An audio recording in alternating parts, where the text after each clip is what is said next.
अस्सलाम वालेकुम, मैं हूँ जवेरिया तरीन और आप लोग देख रहे हैं बी टॉक। आज हम बात करेंगे बलूचिस्तान का एक बहुत अहम मसला, जो कि आपने देखा कि 2 दिन पहले BNP मेंगल के जो सदर हैं अख्तर मेंगल साहब, उन्होंने फेडरल गवर्नमेंट के साथ जो कोलूजन था उसको ख़त्म किया। और उन्होंने कहा कि वो क्यों ये कोलैबोरेशन ख़त्म कर रहे हैं फेडरल गवर्नमेंट के साथ। उन्होंने काफ़ी सारे जो है अपने ख़दशात और अपनी जो कंप्लेंट्स थी वो फेडरल गवर्नमेंट के सामने रखी। और जो उनकी सबसे बड़ी कंप्लेन है वो ये है कि पिछले 2 साल से वो फेडरल गवर्नमेंट को याद दहानी कराते जा रहे हैं कि जी देखें, बलूचिस्तान में मिसिंग पर्सन का जो मामला है वो बहुत संजीदा है, वो बहुत गंभीर है, वो बहुत सेंसिटिव है, आप प्लीज़ उसे एड्रेस करें।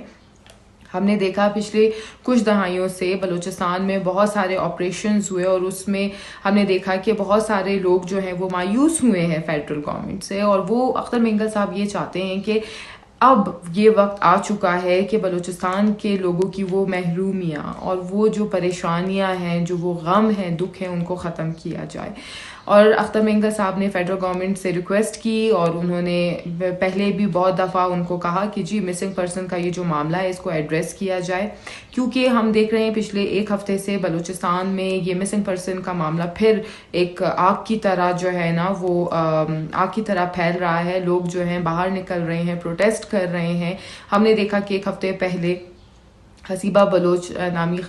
लड़की ने ख़ुदकुशी की, जो कि अपने भाई की बाजियाबी के लिए एक जंग लड़ रही थी, जिसको कुछ पता नहीं था कि उसके भाई को किसने उठाया, क्यों उठाया, कहाँ पे वो है। और वो बड़ी दिल बर्दाश्ता हो गई और उसने ख़ुदकुशी कर ली। फिर हमने देखा कि फ़ातिमा बलोच, एक लड़की जिसको इंटरनेशनल मीडिया ने भी कवरेज दी, जो अपने भाई के लिए रो रही है और एक भीख मांग रही है कि मेरे भाई को बाजियाब करवाएं, मेरे भाई कहाँ हैं। लाइक उसकी सिसकियों वाली आवाज़ और उसकी वो आंखों के आंसू, जिसने ना सिर्फ नेशनल मीडिया बल्कि इंटरनेशनल मीडिया में भी जगह बनाई। तो हम चाहते हैं कि ऐसे लोगों को जिनके भाई कहीं गुमशुदा हैं, जिनका कुछ पता नहीं, और अगर उनके ऊपर कोई मुकदमा भी है, उन्होंने कुछ गलत किया है रियासत के साथ, तो उनको बेशक आप अदालत में लाकर खड़ा करें कटहरे में और अदालत को फैसला करने दें कि उन्होंने क्या जुर्म किया है। और अगर वो साबित हो जाता है तो बिल्कुल उनको सज़ा दें। लेकिन इस तरीके से, जिस तरीके से लोग मिसिंग हुए हैं, हम देख रहे हैं कि पिछले 10 सालों से बलूचिस्तान का जो हाल था, यहाँ पे बहुत मुश्किल से जो है ना अब चीज़ें थोड़ी सी सस्टेन हुई हैं, थोड़ी बेहतरी की तरफ आई हैं। तो इसको बरकरार रखने के लिए अख्तर मेंगल साहब ने जो ये आवाज़ उठाई है, तो लोग इनको बहुत सपोर्ट कर रहे हैं। लोग चाहते हैं बलूचिस्तान वाले कि इस इशू को एड्रेस किया जाए। इसके साथ साथ हमने देखा कि अख्तर मेंगल साहब ने असेंबली में जो तकरीर की उसमें उन्होंने बहुत सारे इश्यूज़ को हाईलाइट किया, जिसमें सबसे बड़ा इशू है कि जी बलूचिस्तान में जो बजट है उसमें जो बलूचिस्तान को जो पोर्शन दिया जाता है, जो उसका शेयर दिया जाता है, वो बहुत कम है। हम बात करते हैं 44% ऑफ पाकिस्तान की, हम बात कर रहे हैं CPEC की, हम बात करते हैं तालीम की, हम बात करते हैं IT की, हम बात करते हैं हेल्थ की। हम देखते हैं हर इस शोबे में बलूचिस्तान बहुत पीछे है। तो इसके लिए बलूचिस्तान में बेहतरी कैसे आएगी? मुझे याद है कि जब इमरान खान अपनी इलेक्शन कैंपेन्स कर रहे थे और वो बलूचिस्तान आए, तो उन्होंने कहा कि जी मैं बलूचिस्तान की सारी महरूमियाँ दूर कर दूंगा।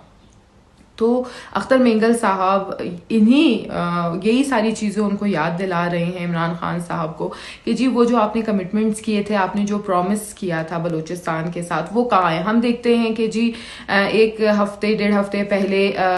CM बलूचिस्तान जाम कमाल साहब ने भी बाइकआउट किया PSDP की मीटिंग से, कि जो उन्होंने प्रपोज किए थे प्रोजेक्ट, उसमें हार्डली 2 प्रोजेक्ट्स जो है फेडरल गवर्नमेंट ने अप्रूव किए। अख्तर मेंगल साहब ने अपनी स्पीच में भी कहा कि हम चाहते हैं ये जो हाईवे है Karachi to Quetta and then to Chaman, हमने देखा, हमने रिपोर्ट किया कि इस हाईवे में पे लोग जब सफ़र करते हैं तो बहुत सारे एक्सीडेंट्स हो रहे हैं। कोई 4,500 लोग अभी तक इस एक्सीडेंट की नज़र हो चुके हैं और वफात पा चुके हैं। तो हम चाहते हैं कि इस हाईवे को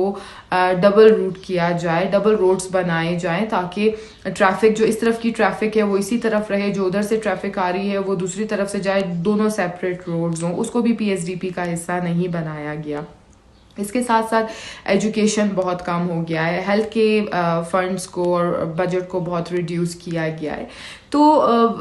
یہ سارے خدشات صرف BNP مینگل کے اور اختر مینگل کے نہیں ہیں، بلکہ مجھے لگتا ہے کہ بلوچستان میں رہنے والے ہر اس بندے کے ہیں جو کہ بلوچستان کو دیکھنا چاہتا ہے کامیاب بلوچستان، جس کا پورا شیئر ہو پاکستان کی ترقی میں۔ اختر مینگل صاحب نے ان سارے خدشات کو اس نیشنل اسمبلی میں ایک ایک کر کے بیان کیا ہے، اور اختر مینگل صاحب کے صرف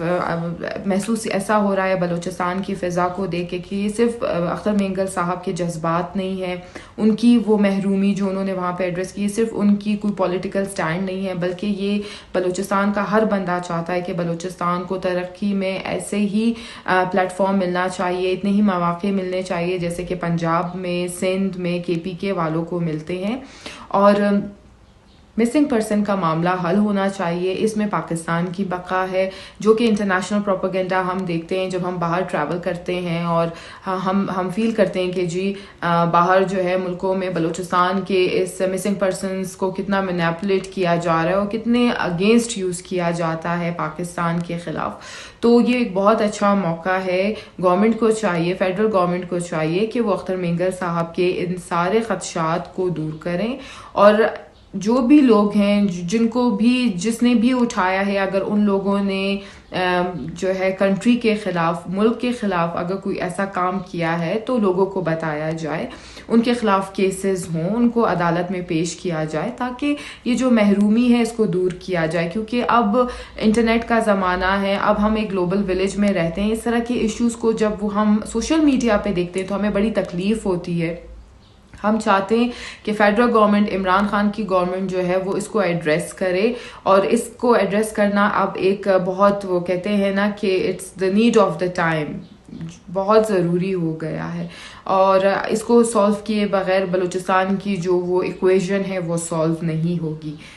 تو آج کے لیے صرف اتنا ہی، ہم انشاءاللہ پھر ملیں گے اگلے ہفتے۔ بہت شکریہ۔